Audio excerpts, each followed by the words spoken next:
Assalamualaikum warahmatullahi wabarakatuh. Hari ini kita akan melanjutkan materi PKN kita pekan kemarin. Judulnya Penerapan Sila Pancasila. Dan hari ini kita mempelajari sila yang keempat dan sila yang kelima. Sila yang keempat berbunyi, kerakyatan yang dipimpin oleh hikmat, bijaksanaan dalam permusyawaratan perwakilan. Lambangnya apa ya? Nah, kepala banteng. Iya. Jadi yang Bunda bawa ini hanya kepala bantengnya ya, bukan bantengnya, karena nggak cukup nanti gambarnya kalau lambangnya banteng. Jadi lambangnya itu kepala banteng.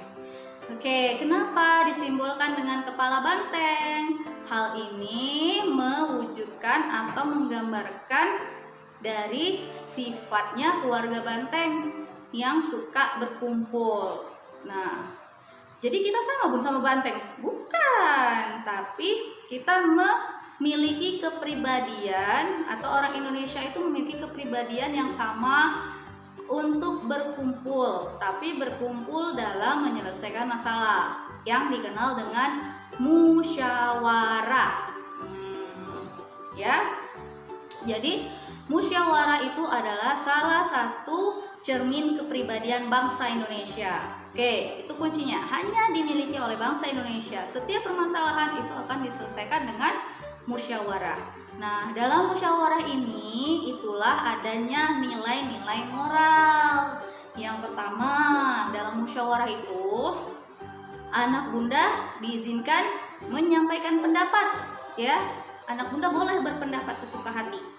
Tapi ada cara dan sikap yang harus dilakukan.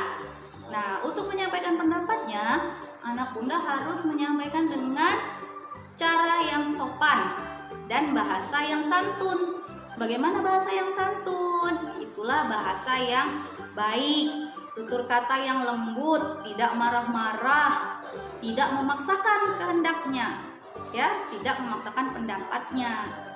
Yang kedua, kalau tadi kita bebas berpendapat, bagaimana dengan kita yang mendengarkan pendapat orang? Nah, artinya apa? Kita harus bersedia, bersabar mendengarkan pendapat orang terlebih dahulu. Ya. Bersabar mendengarkan sampai orangnya selesai bicara. Jangan dipotong pembicaraan atau yang disampaikan oleh orang di dalam forum musyawarah. Sudah. Yang ketiga, nih, musyawarah bertujuan untuk mewujudkan kepentingan bersama atau kepentingan umum. Artinya, anak bunda tidak boleh memaksakan pendapatnya. Dan anak bunda tidak boleh mengutamakan kepentingan pribadinya. Ya, karena kita untuk keuntungan bersama, kepentingan bersama.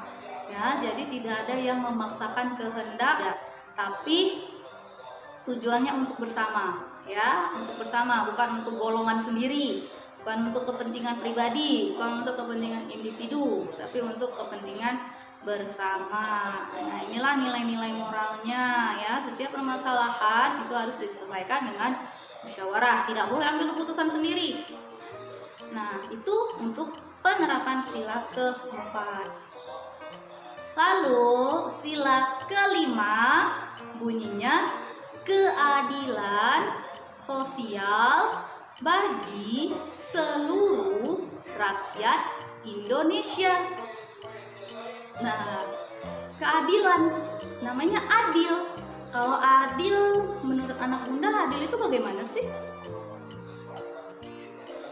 Seimbang, harus sama gitu ya. Nah, arti adil adalah memberikan sesuai kebutuhan, ya, nggak harus selalu sama rata, ya.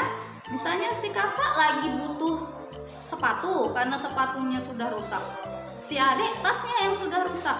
Apakah ketika orang tua membelikan sepatu untuk kakak, dia harus membelikan sepatu juga untuk adik? Ya, yang adil itu ketika bisa memberikan atau menempatkan sesuatu pada kebutuhannya atau pada tempatnya. Itu adil. Nah, jadi sila keadilan sosial ini dilambangkan dengan padi dan kapas. Nah, kenapa Bun? Apa hubungannya dengan padi dan kapas? Nah, kalau ini filosofinya itu adalah untuk mewujudkan kemakmuran. Nah, ya, masyarakat yang adil dan makmur, itulah tujuannya. Padi itu melambangkan kemakmuran atau kesejahteraan dalam bidang pangan. Ya, pangan itu makanan. Sedangkan kapas itu melambangkan kemakmuran atau kesejahteraan dalam bidang sandang atau pakaian. Dengan ini anggaplah negara menjamin atau berusaha mewujudkan supaya masyarakatnya itu terjamin dan aman dalam urusan makanan dan pakaiannya. Jangan sampai ada yang tidak makan, atau jangan-jangan ada yang tidak bisa berpakaian, atau ada yang tidak bisa punya pakaian. Seperti itu. Nah, itulah filosofinya kenapa lambang padi dan kapas. Lantas nilai moralnya apa? Yang pertama tadi sudah Bunda sampaikan, bersikap adil. Yang kedua, bersikap hemat. Ya, sama-sama ya, bersikap adil, dan yang kedua bersikap hemat. Ya, adil, menyesuaikan sesuai kebutuhan. Kalau misalnya tidak butuh-butuh amat, ya nggak perlu dimiliki atau nggak perlu dibeli, seperti itu. Dan tujuannya untuk menghemat tadi, supaya apa? Mewujudkan kehidupan yang makmur dan sejahtera. Oke, jadi itu saja materi kita di pekan ini. Hanya penerapan sila keempat dan kelima. Oke, anak Bunda, demikianlah materi yang bisa Bunda sampaikan. Oke, terima kasih atas perhatiannya. Assalamualaikum warahmatullahi wabarakatuh.